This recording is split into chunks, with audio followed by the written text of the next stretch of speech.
We're going to talk with Chloe. She, her is a theist out in Michigan, asking about evidence for God and whatnot. Well, hey, Chloe, I think we've talked before. You're chatting with SR, Justin, and Armin. What is up? Hi, guys. Good to hear from you. Yeah, it's good to be back. Sorry, was somebody about to say something? You're a theist, you're good. I'm just dying. Do you believe in a particular God? I do, and I actually have some questions, but if you guys want to ask me questions first, that's fine. Well, I'd love to hear your questions. Sorry, go ahead. She called in to ask a question. So what, like, ask a question? Yeah, so I've been learning enough to know that what I believe in and what it's based on isn't something that I'm confident as presenting as evidence that would, fit for the scientific method. And I've also been picking up that, there's been various studies done about things to do with religion and the spiritual experience and prayer. And I was wondering, first of all, I was wondering, have any atheists, because I'm still learning here, has anybody ever, come up with what would be considered scientific evidence for God? Depends on what you mean by God. I've never seen it. What do you mean by God? So nobody's ever come up with some kind of a. So nobody's ever come up with some kind of a study. They've tried. Yes. Has an atheist ever come up with a study that somebody has attempted and failed, or that nobody's ever attempted? I mean, depends again what you mean by God. Yeah. Yeah, this is Chloe, I'll say this is a little bit tricky. And in part, the reason it's tricky is because it does very much depend on what it is that are the attributes of this thing, right? Because how we would design a test for a mammal that has 4 legs, that has fur, that leaves droppings is very different from how we would design a test for a 2-legged creature that has wings with feathers, right? So what we would be doing would be very dependent on that. And I do have another jacket I'm going to try and put on while I'm talking here, Chloe, but I will say this, which is one thing I have heard somebody say in the past, and I believe this comes to us from the ways of the illustrious Apologia and Shannon Q. If you're not familiar with them, they're wonderful. But I believe in the past they have discussed a generalized criteria that they would say fits this, right? And it's basically something in the vein of a falsifiable, repeatable test that provides reliably consistent information, on the other end of it, right? So it's tough because ultimately that still doesn't get to some of the specifics I think that you're hoping for. And I'm with you. That's a frustration, but that frustration is not really on the fault of the people making the test. We'd gladly make the test more specific if only we knew what exactly your God is, To be fair, there have been tests attempting to prove religious adjacent type of metaphysical claims, like whether or not there could be a soul, whether or not there are out-of-body experiences, whether or not people having near-death experiences are experiencing something real or hallucinatory. And I doubt we have time to go over the studies, but I'll give you 2 of them if you want. They don't conclude with God, though. They conclude more along the lines of neurology. A doctor named Sam Parnia set up 25 different hospitals from 2008 to 2014, and then he did again from 2016 to 2023. And they specifically studied patients who had near-death experiences, and then they were resuscitated back to life.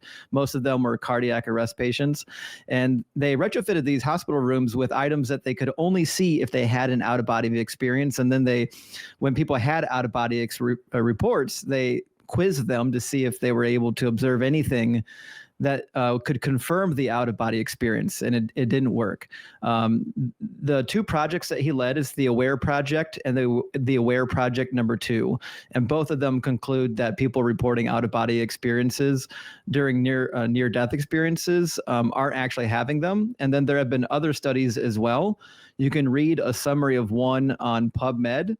The PubMed article is going to be ID PMC 535951, which concluded, it says, in summary, the neurological evidence shows that out-of-body experiences are related to a disintegration with personal space, so multisensory dysfunction, and a disintegration between personal space and extrapersonal space due to interference with the temporal parental junction. So there's some medical jargon, but all of the studies that they've done on out-of-body experiences and near-death experiences all point to the fact that it basically is happening within your cranium and not outside of your cranium. And that's as close as a medical study has ever come to validating something supernatural. Can I take a stab at this? So can you, are you talking about God? So the reason why I kept on asking you what you mean by God, let's categorize this, because let's go to testing God himself. So Justin mentioned the things that are religious claims, right? But let's go to the God himself and let's see if we could test God. Are you talking about an entity that interacts with the universe or an entity that doesn't interact with the universe? I am talking about the personally interactive God, who I believe is a person, who is love. I strive to be a biblically loyal Christian, and then that leads to a whole bunch of tangents. Okay, but yes, that's all. That's all I need. Interacting, okay? Because if we are talking about a so-called God that doesn't interact with the world, we're talking about an unfalsifiable claim that cannot be tested, right? So testing that is basically, it's a useless claim. Doesn't matter if it's real or not real. So and it cannot be tested. It cannot be proven. It cannot be unproven. It's useless, right? So we're talking about a God that is interacting with the universe, right?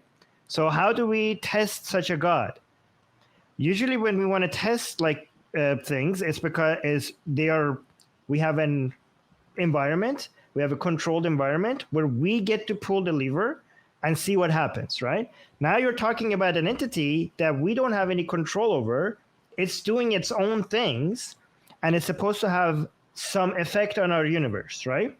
So the best we can do is to see if we see such effects, and we're not noticing any of them. Like, we're not noticing any such interaction between such an entity and our universe, okay? So either we're missing it all the time, okay? Or because we don't get to press the button. Like, we don't have this entity in a lab to see what it does. It's separate from us if it exists, and it's deciding when it wants to do something. So the best we could do is to see if we notice such events. And if we don't, if this is a God that is so engaging with our universe, as it's been claimed, but we're not seeing it, either he's being very sneaky about it, or he doesn't exist, right? It's like, or is this a false dichotomy? Like, why are we missing it all? Like, do you have any other explanation? Maybe I'm missing it. Maybe it's a false dichotomy. I'm thinking through this, right? But even if this God exists, if I'm not noticing any such effect, like for example, let's say red bears, right? Do they exist? You claim that red bears exist. Is this what is the scientific test for red bears? There's no scientific examination for red bears. If I don't see any red bears, the claim that they exist, I can ignore it. If I see one, then I could oh shit, look, there's a freaking red bear. So they are real. But up until I see, when you are looking for a scientific test, you're talking about things that are already, we have them with us, and we can do change it, do A/B testing, put it in different condition and see what happens. But if you're claiming that the red bear exists and I don't have any red bears, there's no test that I could conduct. other than going looking for red bears. And until I see one, then I can't believe in it. Does that make sense? Yeah, I'm getting most of what you're saying. And then just to make it click a little better, could you educate me and refresh me on what unfalsifiable means? Yeah, so unfalsifiable means that there is something that cannot be proven or unproven. So, for example, we have very amazing examples, and I will give you my example. So we have like the Carl Sagan's his dragon in the garage. Like he claims that he has a dragon in his garage that is invisible, that produces no heat, no footprint. It cannot be detected by any entity with any test, with any measurement. So he claims, I have this dragon in my garage. Can he prove that his dragon exists? No, but you can't prove that it doesn't exist. Are you going to believe in his dragon? No. And then we had Russell's teapot. He claims that there's a teapot orbiting around the sun between the orbit of the Earth and Mars. And because there's no telescope to detect something that small in space, you cannot prove that that teapot doesn't exist. He cannot prove to you that it's there, but you cannot prove that it doesn't exist. Are you going to believe in his teapot? But the best example is a giant, enormous turtle that farted, and that the fart was basically the reason why we have the Big Bang. So the Big Bang is basically the beginning of our universe that started from a parallel universe with a giant, enormous turtle in it, and his fart was so massive that it basically created a wormhole into our universe and started our universe. And because it was in a parallel universe, there's no way that you could access that parallel universe. You cannot prove that this is real, but you cannot. It could be true. There's no way to prove that this theory is wrong. So these are demonstration of unfalsifiable claims. I can claim it, I cannot prove it, but there's no way to prove that I'm wrong either. So unfalsifiable, then, to kind of feed it back to you in my Chloe speak to make sure I'm getting it. It's like you can't pin enough of it down. You can't get enough control of it to be able to to know and have under your control and in your hands and in some kind of a verifiable way, like what is and isn't the thing. Kind of. Yeah. I mean, it basic that there's an element of that, right? Oftentimes the claims that are unfalsifiable are these ones that are really amorphous, or these ones that we don't really have, a good understanding of what exactly it is that we're trying to demonstrate, But in general, an unfalsifiable claim is just a claim that has no way whatsoever of being proven incorrect. And it is, in fact, the falsifiability of a claim that makes it strong. The easier it is to knock down a particular claim, the stronger that those claims actually are at the end of the day, because we've got so much ability to knock them down, buddy. And we've tried all of these different ways, and yet none of them could prove this, could prove this wrong. That's a big deal. Yeah. And the existence of supernatural entities is like a particular classification of unfalsifiable claims. It is in the classification of proving things don't exist, right? So if it's unfalsifiable based on its existence, that means you're asking us to prove that something doesn't exist. But things that don't exist simply don't have proof because they don't exist. Right. So God is categorized as an unfalsifiable claim because on our end, you're asking us to give you proof that something that doesn't exist doesn't actually exist. And the most important part of for the point of this conversation, the most important attribute of unfalsifiable claims is that there's infinite number of them. We could make infinite numbers of claims that can't be proven to be true, but also can't be proven to be wrong. And because there are infinite numbers of them, we should take each one of them as seriously as 1 over infinity, which is as close to 0 as you could get. Okay. So I have another question then. I'm curious because it seems like it would be really nifty and helpful. Like, has there ever been some kind of like a, I feel like it would, I think, benefit the atheist community and then also like benefit theists like me, who, get these curiosities. Like, has there been like one database compiled of like every study that's had to do with like, religion, the spiritual experience, whatnot, and like one kind of website or one database where they could all be found, so that they could all be examined like in chronological order? I don't think so off the top of my head. I do remember about Iron Chariots in years past. That was like a database like that, although I'm not positive that is still ChatGPT to list them for you. Yeah, but yeah, you could do that on ChatGPT or do some searches on like NCBI and NIH and those. There is a things. website for this now. Somebody has started to compile a database, by the way. Oh, cool. Okay. It's spiritualdata.org. All right. And I don't know how long they've been compiling data, but I've referenced their website before. So if you're looking for data on spiritual, experiences, that's at least one website that is compiling people's spiritual experiences. Heck yeah, I like that. Well, I think what I'm most interested to learn about is it would be neat if there was like a localized, one jackpot place where like every study to do with religion and spiritual experience could be, and then they could be like in chronological order.